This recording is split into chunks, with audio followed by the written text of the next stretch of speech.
Baik, Assalamualaikum warahmatullahi wabarakatuh.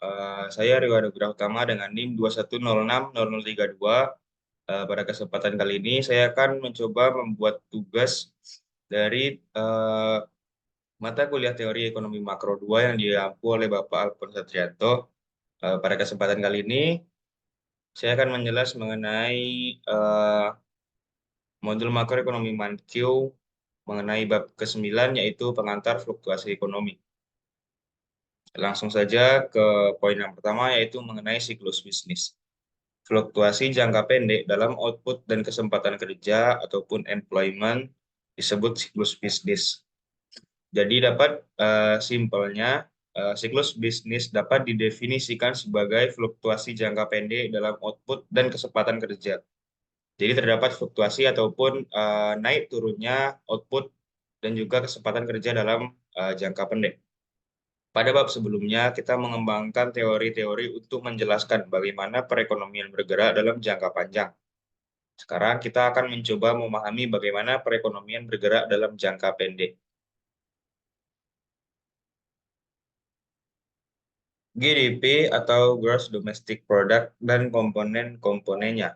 Gross Domestic Product (GDP) adalah tempat pertama untuk mulai ketika menganalisis siklus bisnis, karena merupakan ukuran terbesar dari kondisi perekonomian.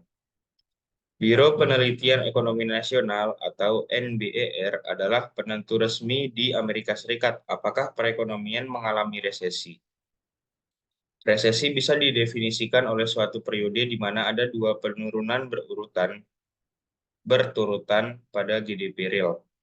Dalam resesi, baik konsumsi dan investasi menurun. Namun, investasi, yaitu perlengkapan bisnis, konstruksi, perumahan baru, dan inventaris, bahkan lebih riskan terhadap penurunan.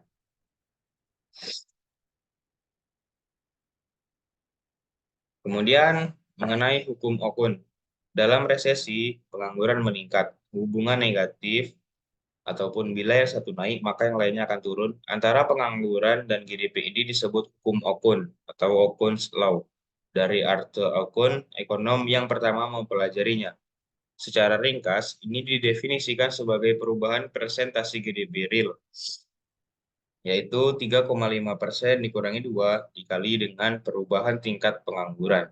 Jika tingkat pengangguran tetap sama, GDP real tumbuh sekitar 3,5%. Untuk setiap poin persentase tingkat pengangguran meningkat, pertumbuhan GDP real biasanya turun sekitar 2%. Jadi, jika tingkat pengangguran naik dari 5 ke 8%, maka pertumbuhan GDP real akan menjadi perubahan presentasi GDP real sama dengan 3,5% min 2 dikalikan 8% kurang 5% sama dengan min 2,5%.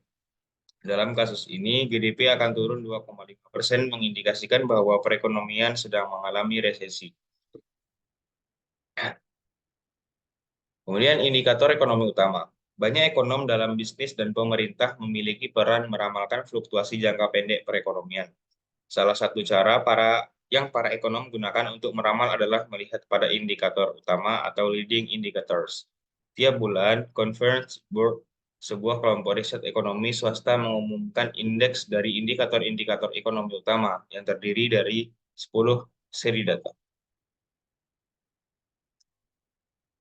Adapun indikator-indikator ekonomi utama, yang pertama yaitu hari kerja rata-rata per minggu pekerja, produksi, industri manufaktur. Yang kedua, klaim mingguan awal rata-rata untuk asuransi pengangguran.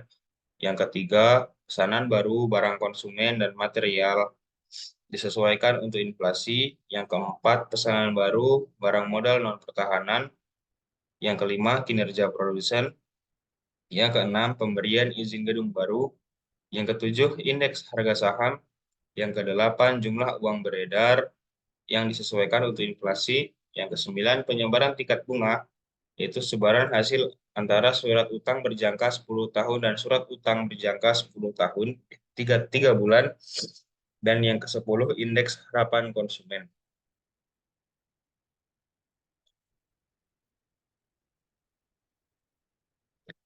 Horizon waktu pada makroekonomi. Teori makroekonomi klasik berlaku pada jangka panjang, tapi tidak pada jangka pendek. Mengapa? Jangka pendek dan jangka panjang berbeda pada perilaku harga. Pada jangka panjang, harga fleksibel dan dapat bereaksi pada perubahan penawaran atau permintaan. Pada jangka pendek, harga barang yang kaku pada tingkat tertentu. Karena harga berperilaku pada jangka pendek dan panjang, kebijakan ekonomi memiliki dampak berbeda pada horizon waktu berbeda. Eh, Mari kita lihat bagaimana hal ini dapat terjadi, yaitu mengenai model penawaran agregat dan permintaan agregat. Model makroekonomi ini memungkinkan kita memeriksa bagaimana tingkat harga agregat dan jumlah output agregat ditentukan dalam jangka pendek. Ini juga merupakan suatu cara untuk membedakan bagaimana kinerja perekonomian dalam jangka panjang dan jangka pendek. Dapat kita perhatikan pada kurva yang telah dilampirkan pada slide PowerPoint ini.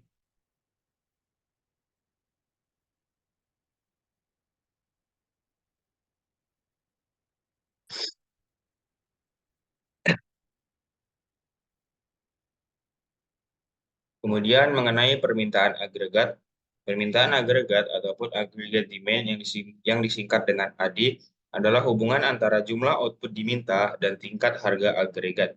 Ini menyatakan jumlah barang dan jasa yang orang ingin beli pada tiap tingkat harga tertentu. Ingat teori kuantitas uang, MV sama dengan PY, di mana M adalah jumlah uang beredar, P adalah perputaran uang, P adalah harga, dan Y adalah jumlah output. Tidak realistis, namun asumsi yang memudahkan yaitu perputaran uang adalah konstan. Juga, ketika memahami persamaan ini, ingat persamaan kuantitas yang ditulis ulang dalam istilah penawaran dalam permintaan untuk keseimbangan uang real. MP, M per P sama dengan M per P pangkat D sama dengan KY, di mana K sama dengan 1 per V adalah parameter penentu berapa banyak uang orang ingin pegang untuk tiap dolar pendapatan. Persamaan ini menyatakan bahwa penawaran keseimbangan uang MP sama dengan permintaan dan bahwa permintaan adalah proporsional terhadap output. Asumsi perputaran konstan sebanding dengan asumsi permintaan konstan akan keseimbangan uang real per unit output.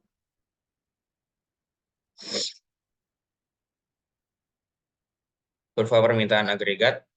Kurva permintaan agregat, agregat demand, AD menunjukkan hubungan negatif antara tingkat harga P dan jumlah barang dan jasa yang dimintai. Digambarkan untuk nilai jumlah uang beredar M tertentu.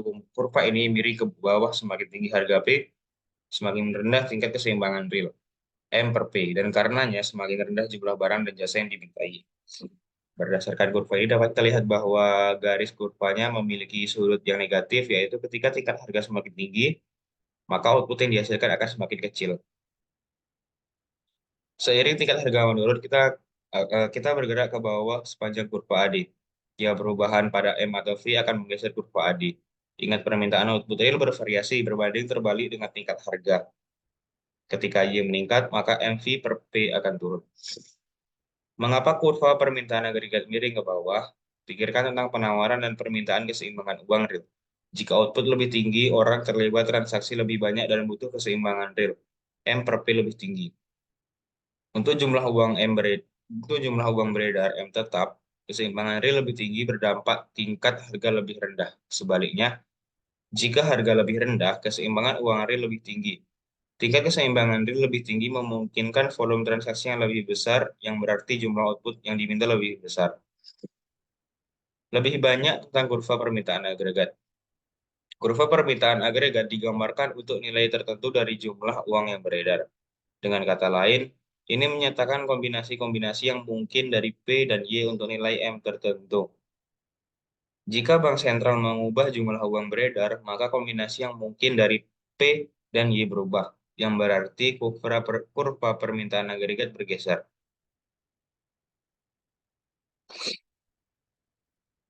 Ini merupakan pergeseran kurva permintaan, yang mana penurunan jumlah uang beredar M mengurangi nilai output nominal PY. Untuk tiap tingkat harga P tertentu, output Y jadi lebih rendah. Jadi penurunan jumlah uang beredar menggeser kurva AD dari AD yang ada di kanan menjadi AD aksen yang ada di kiri.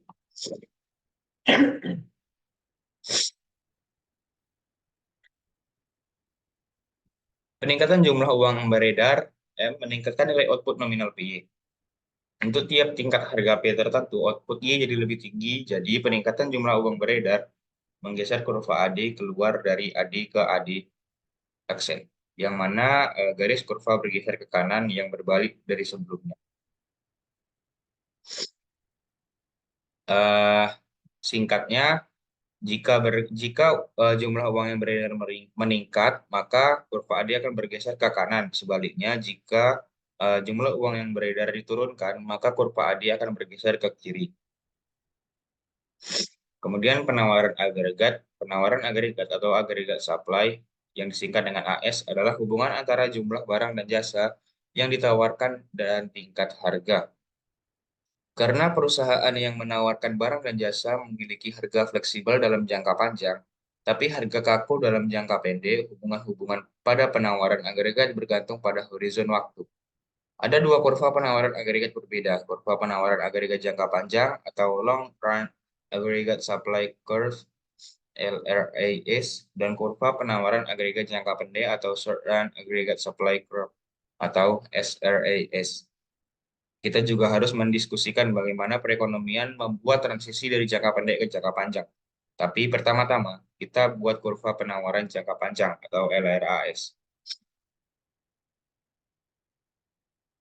Karena model klasik menggambarkan bagaimana perekonomian berjalan dalam jangka panjang, kita dapat mengambil kurva penawaran agregat dalam jangka panjang dari model klasik. Ingat, jumlah output yang diproduksi bergantung pada jumlah tertentu dari modal dan tenaga kerja dan teknologi yang tersedia. Untuk kali ini kita tulis Y sama dengan F fungsi dalam kurung K dan L sama dengan Y yang di atasnya ditandai dengan tanda bar. Jadi kita sebut sebagai fungsi K L bar sama dengan Y bar. Menurut model klasik, output tidak bergantung pada tingkat harga. Mari kita pikirkan tentang anggapan proses clearing pasar ini. Dalam pasar tenaga kerja, komponen L dari fungsi produksi. Clearing pasar dalam pasar tenaga kerja. Kita mulai pada kesempatan kerja penuh N bintang dengan upah W per P0. Dengan N bintang dan juga W per P0 yang mana pada pertemuan antara garis supply dan juga demand. Sekarang kita lihat bagaimana pekerja bereaksi ketika ada kenaikan tiba-tiba pada tingkat harga. Pada upah real baru yang lebih rendah ini, pekerja akan mengurangi jam kerja. Sehingga keseimbangan yang baru akan turun dan bergeser ke kiri bawah. Tapi pada saat yang bersama, pemberi kerja meningkatkan permintaan mereka pada pekerja. Sehingga N menjadi bergeser ke kanan, namun W per 2P-nya tetap pada titik yang sama. Jadi sekarang pasar tenaga kerja ada pada disequilibrium, di mana jumlah yang diminta melebihi jumlah yang ditawarkan. Kita akan melihat bagaimana upah fleksibel akan memungkinkan pasar tenaga kerja kembali ke equilibrium pada kesempatan kerja penuh N bintang. Untuk memperkerjakan lebih banyak pemberi kerja harus meningkatkan upah real ke 2W, yang mana upah harus ditingkatkan ke 2W. Sebagai hasil dari 2W, lebih banyak pekerja diterima dan pasar tenaga kerja dapat bergerak. Sehingga akan kembali ke equilibrium yang sebelumnya, yaitu pada N bintang.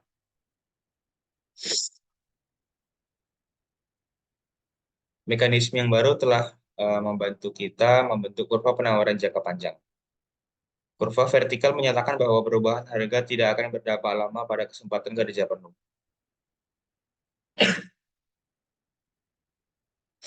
Kurva penawaran agregat vertikal memenuhi dikotomi klasik karena menunjukkan tingkat output tak tergantung jumlah uang beredar. Tingkat output jangka panjang ini ia disebut kesempatan kerja penuh atau full employment atau tingkat output alami natural. Ini adalah tingkat output di mana sumber-sumber daya perekonomian dikaryakan sepenuhnya atau lebih realistis di mana pengangguran berada pada tingkat yang wajarnya. Penurunan jumlah uang beredar menggeser kurva peningkatan agregat ke bawah dari AD ke AD bintang. Seperti yang sebelumnya sudah dijelaskan, ketika adanya penurunan jumlah uang yang beredar, maka kurva AD akan bergeser ke kiri atau turun menjadi kurva garis AD. Karena kurva ASPAT, karena kurva AS vertikal dalam jangka panjang, penurunan AD mempengaruhi tingkat harga tapi tidak tingkat output. Ingat kurva LRAS vertikal mengasumsikan perubahan harga tak berdampak lama pada Y karena proses clearing pasar yang jadi model untuk memeriksa jangka panjang. Tapi kita butuh teori untuk jangka pendek yang didefinisikan sebagai interval waktu di mana pasar tidak sepenuhnya bergerak ke arah keseimbangan. Pendekatan sederhana, jika bergunanya itu tapi bergunanya itu asumsi kekakuan harga jangka pendek berarti kurva penawaran agregat adalah datar. Seiring AD bergeser ke AD bintang, AD aksen, kita bergerak pada arah barat ke timur ke titik B pada kurva penawaran agregat jangka pendek atau SRAS. Maka dalam jangka panjang, kita bergerak dari B ke C, bergerak ke atas panjang AD bintang.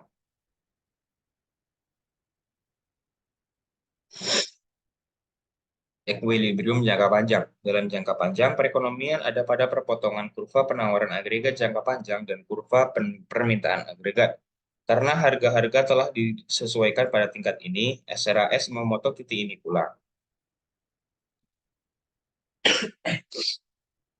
Kemudian penurunan permintaan agregat. Perekonomian mulai pada equilibrium jangka panjang titik A, maka penurunan permintaan agregat mungkin disebabkan penurunan jumlah uang beredar M. Menggeser perekonomian dari titik A ke titik B di mana output di bawah tingkat alaminya, seiring harga turun, perekonomian pulih dari resesi.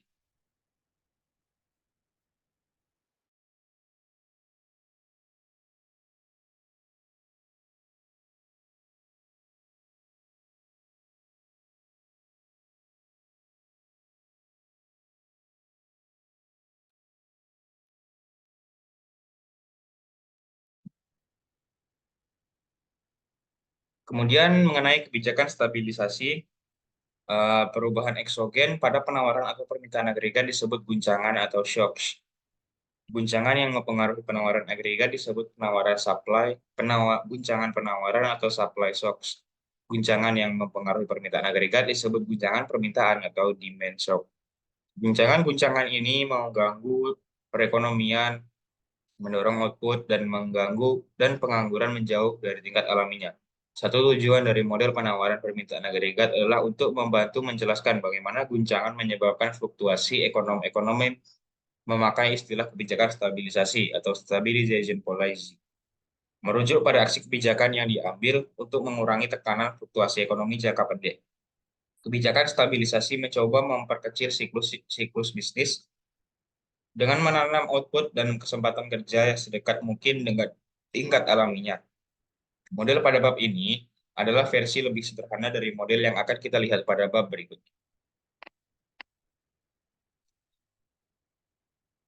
Lanjut ke kurva guncangan pada permintaan agregat.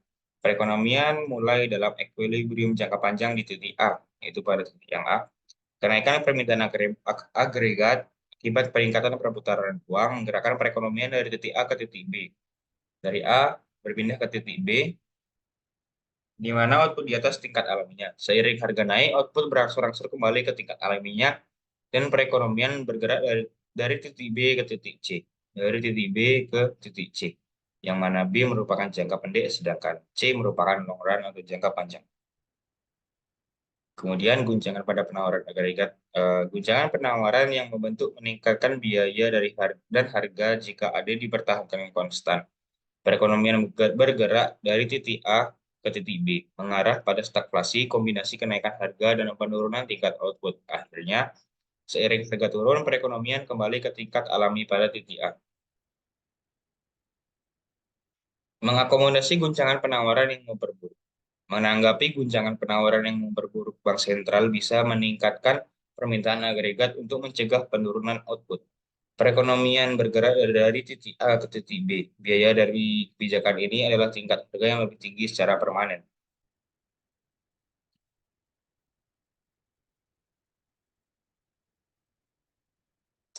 Eh, Mungkin sekian penjelasan yang dapat saya sampaikan mengenai modul makroekonomi Menkyu pada bab 9 yang membahas mengenai pengantar fluktuasi ekonomi. Eh, Mohon maaf apabila ada salah kata yang saya ucapkan. Sekian dari saya. Wassalamualaikum warahmatullahi wabarakatuh.